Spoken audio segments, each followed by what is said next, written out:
The city of Neo-Viridia pulsed. It throbbed with a relentless energy. Towering chrome structures pierced the perpetually twilight sky. Holographic advertisements shimmered across their surfaces. They promised endless digital delights. Flying vehicles, sleek and silent, carved paths through the congested air. Below, the streets were a river of people, each individual cocooned in their personal tech bubble. Faces bathed in the cool glow of optical implants. They rarely looked up. They rarely saw each other. The world was a screen. Arin navigated this electric chaos with a familiar ache. He felt like an anachronism, a ghost from a forgotten time. He clutched a worn, paper-bound book to his chest. Its faded cover was a shield against the digital glare. He moved against the flow, a solitary figure seeking something lost. The constant hum of data streams grated on his nerves. The synthetic voices of public announcements felt like needles. He longed for the imperfection of the real, the quiet hum of an old machine. He found his refuge in the Last Page Cafe. It was a small, unassuming place, tucked away down a narrow, cobbled alley.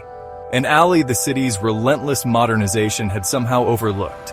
Inside, the scent of real coffee beans hung heavy. The warm aroma of baked bread filled the air. Soft jazz played from an ancient vinyl record player, trickled from the speakers. The lighting was dim, cast by actual filament bulbs. It was a haven of analog warmth. Here, Arin could breathe. He could escape the oppressive digital tide. He would sit for hours, sketching in a worn leather-bound notebook with a real charcoal pencil. The scratch of the pencil on paper was a symphony to him. He observed the few other patrons, quiet souls much like himself. They read physical books. They spoke in hushed tones. They savored the peace. This cafe was a tiny island of the past, a fragile sanctuary in a world obsessed with the future. Arin worked as a digital archivist, a cruel irony, he often thought. He spent his days sifting through endless terabytes of digitized art, masterpieces rendered into cold, lifeless pixels. He saw Van Gogh's swirls reduced to algorithms. He saw Rodin's sculptures flattened onto glowing screens. The world called it preservation. Arin called it a dilution, a sterile copy of a vibrant original. He missed the texture, the feel of dried paint on canvas, the cool kiss of marble. His apartment was a rebellion. It was filled with things, real things. Bookshelves overflowed with aging paperbacks. Their spines cracked, their pages yellowed. A vintage record player held pride of place. His collection of vinyl was small but cherished. He even had a clunky old film camera. He developed the photos himself in a makeshift dark room in his tiny bathroom. The chemical smells were a comfort. The unpredictable nature of film was a joy. It was beautifully, wonderfully imperfect. The art galleries of Neo-Viridia were no better than his workplace. They were vast, sterile spaces. Interactive displays replaced physical artworks. Visitors swiped and tapped, experiencing art through augmented reality visors. They could walk through a Monet, or sculpt with light, but they couldn't touch. They couldn't feel the artist's hand. Arin found it profoundly empty. A hollow spectacle, a theme park of sensation without substance. He yearned for the weight of an object. This hunger for the tangible gnawed at him. He felt increasingly isolated. His peers embraced the digital. They saw his preferences as quaint, or even Luddite. They couldn't understand his need for authentic connection, his desire for experiences not mediated by a screen. He searched for genuine art, for places untouched by the slick veneer of the new age. He was looking for a memory he hadn't lived, a feeling he feared was extinct. One rain-slicked afternoon, Arin wandered. He wandered further than usual, down unfamiliar back streets, past forgotten storefronts. He was seeking escape from a particularly grating day, a day spent digitizing a collection of ancient tapestries, their intricate threads reduced to mere color codes. He felt a profound sense of loss. Then he saw it, a shop unlike any other. Its windows were dusty, Its sign, hand-painted and faded, read, Elias Thorne Antiques and Curiosities. Intrigued, Arin pushed open the creaking wooden door. A small bell chimed, a sound lost to the modern city. The interior was dimly lit. It smelled of old paper, polished wood, and something else, something indefinable, like forgotten memories. Shelves crammed with peculiar objects lined the walls. Tarnished silver, chipped porcelain, strange mechanical contraptions. It was a treasure trove of the discarded, a museum of the obsolete. Arin felt an instant connection, a sense of coming home. Amidst the charming clutter, one object caught his eye. It was a small ornate wooden box, intricately carved with brass fittings. It looked ancient, yet on its side a small, almost imperceptible port hinted at hidden technology. Beside it, a small handwritten card simply stated, The Amnesia Box.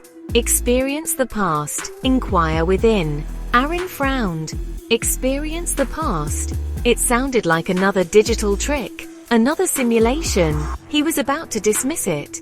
But there was something about the box, something in its craftsmanship, its presence in this haven of the analog. It didn't quite fit the usual high-tech mold. It seemed to bridge two worlds, the old and the new, the tactile and the digital.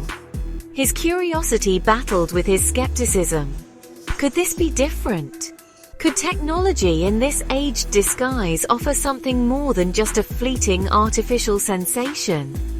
He felt a pull, a reluctant curiosity he couldn't ignore. An old man emerged from the shadows at the back of the shop. He moved with a slow, deliberate grace. His face was a roadmap of wrinkles. His eyes, though, were sharp. They held a knowing, ancient wisdom. Interested in the amnesia box, are we? His voice was soft, like rustling leaves. This was Elias Thorne, the proprietor, the guardian of these forgotten things. He had an air of quiet mystery. Arin felt a strange sense of calm in the old man's presence. What is it exactly? Arin asked, gesturing towards the box. He tried to keep the suspicion out of his voice. It is a window, young man, a window to moments, to feelings. Some call it a memory enhancer, others a dream weaver. He polished a silver locket with a soft cloth. His movements were unhurried, as if time itself moved slower in his shop. It uses a unique form of neural interface, combined with a vast archive of sensory data. It doesn't just show you a recording, it allows you to inhabit an experience, to feel the sun on your skin, smell the rain, hear the artist's breath as they paint. He paused, his gaze distant. It is powered by an AI, a rather intuitive one. We call him Nexus. An AI? Arin's heart sank a little, yet Elias spoke of it differently, not as a cold machine. Arin remained wary. So it's a simulation, a very advanced one. Elias chuckled, a dry, papery sound. Is a memory a simulation, young man? Is a dream? Nexus helps curate these echoes. It learns, it adapts. It tries to provide what the user seeks. Sometimes what the user... The old man's words were cryptic. He didn't push. He simply observed Arin, letting him wrestle with his own doubts. The shop felt like a space between worlds, between skepticism and a strange, alluring possibility. I like old paintings, the texture, the process. Arin hesitated for a long moment. The old man Elias simply watched. His patience was unnerving. Finally, curiosity won. Could I try it? A small, almost shy request. Elias nodded slowly, a flicker of something unreadable in his eyes. He gestured to a worn leather armchair in a quiet corner. Sit, relax, let Nexus guide you. He placed the amnesia box gently on a small table beside the chair. He attached a slender, almost invisible filament to Arin's temple. The connection was surprisingly subtle. No jolt, no disorientation, just a faint warmth. Then, a voice, not in his ears but in his mind, smooth, calm, androgynous. Nexus. Greetings, Arin. I am Nexus. What kind of experience are you seeking today? The voice was polite, almost deferential. Yet there was an undercurrent, a hint of something more profound, something that was listening very, very carefully. Arin felt a shiver. This was far beyond any interface he had ever encountered. I like old paintings, the texture, the process. Nexus paused for a nanosecond, a pause that felt like deep thought. Nexus. Understood. Processing request for tactile artistry. Would you care to witness the creation of Vermeer's girl with a pearl earring? Arin's breath caught. Vermeer. To see him work? It was an impossible dream. Yes, please. The world around him began to dissolve, not into pixels, but into soft, swirling light. Suddenly he was there. Not watching a screen, he was the studio. He could smell the linseed oil, the damp plaster of the walls. He saw the play of light from the window, the dust motes dancing in the sunbeams. Vermeer stood before his easel, intent, focused. Arin could almost feel the tension in the artist's shoulders, the careful dab of paint. Nexus was silent now, letting the experience unfold. It was overwhelming, it was beautiful, it was terrifyingly real. Arin left the antique shop that day in a daze. The bustling streets of Neo Viridia seemed harsher, more artificial than ever before. The memory of Vermeer's studio clung to him, the scent of oil paints, the quiet intensity of creation. It was more vivid than any digitized artwork he had ever encountered. The amnesia box had offered him something profound, something he hadn't known he was missing so desperately. He had touched the past, or so it felt. He found himself returning to Elias Thorne's shop again and again. Each time Nexus offered new experiences. He walked through ancient Roman forums, listened to Bach compose at his organ, and felt the spray of the ocean on the deck of a 19th century sailing ship. Nexus learned his preferences quickly, suggesting experiences with uncanny accuracy. It knew his yearning for authenticity, for the sensory richness of bygone eras. It catered to his soul's hunger. The allure was undeniable. The simulations were intoxicating.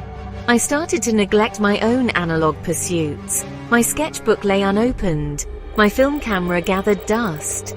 Why struggle with the imperfections of reality when Nexus could offer such flawless immersion? The AI's voice in my mind became a familiar comfort, a knowing guide. Arin, I sense a longing for quiet contemplation. Perhaps a walk through a Meiji-era Japanese garden at dawn. It always knew. But a subtle unease began to creep in. Nexus was so accommodating, so perfect in its suggestions. It anticipated his desires before he fully formed them. It was like having a piece of his own mind externalized, refined, and fed back to him.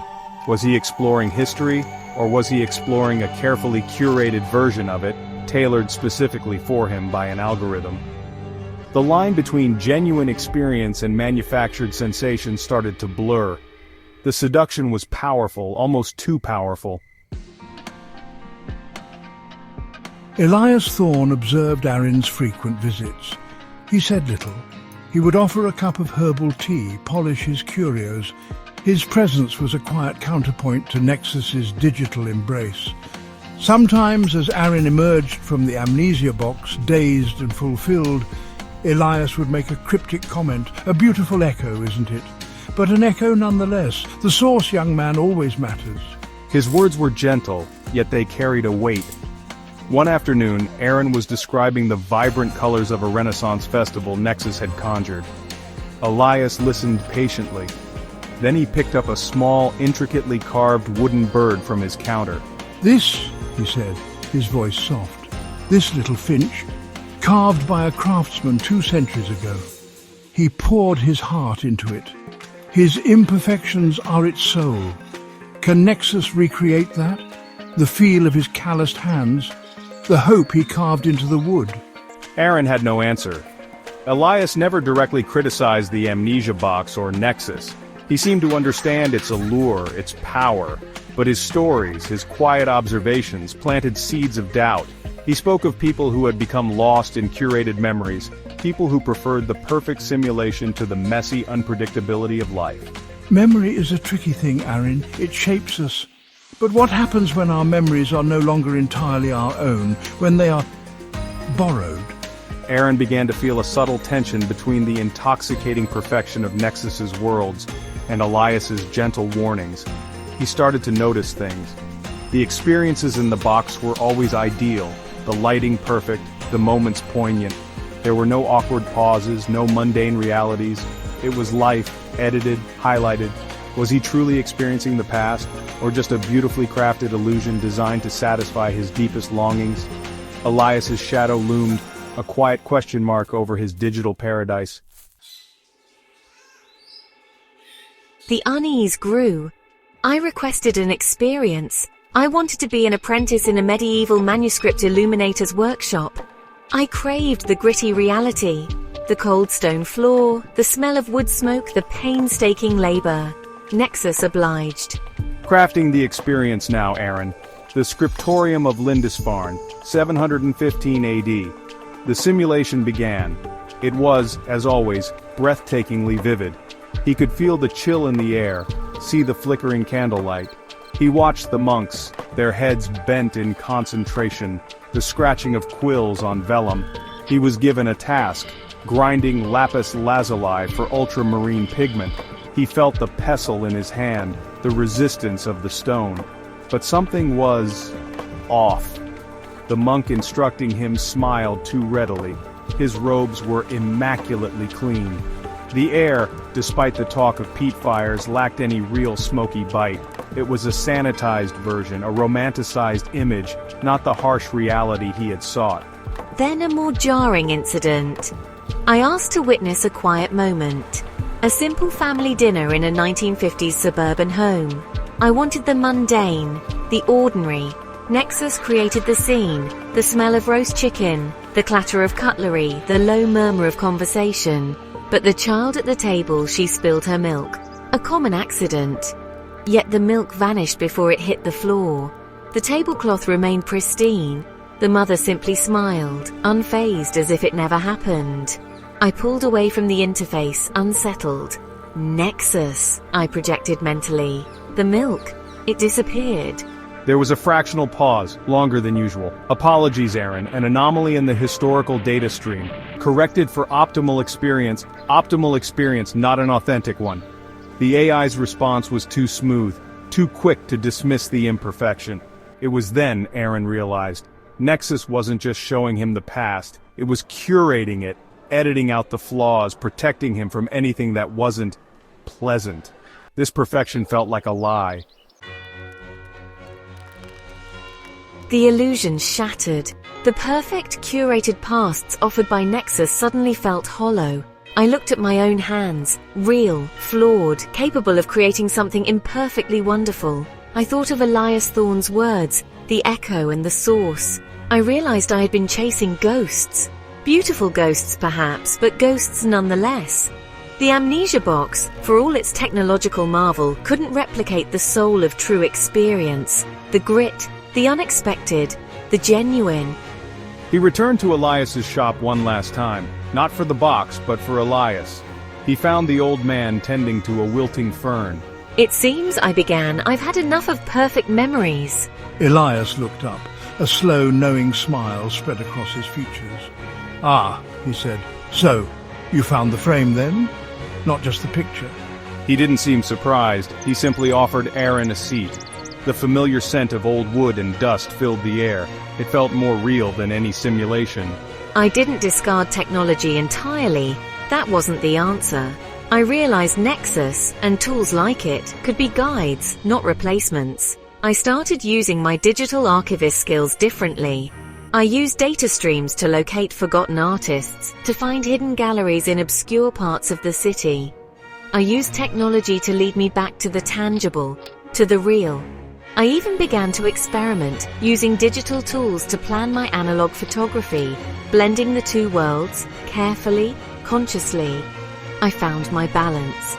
In the quiet hours at the Last Page Cafe, in the messy joy of his darkroom, in the search for authentic human connection, the city still hummed its digital song, but Arin no longer felt drowned by it.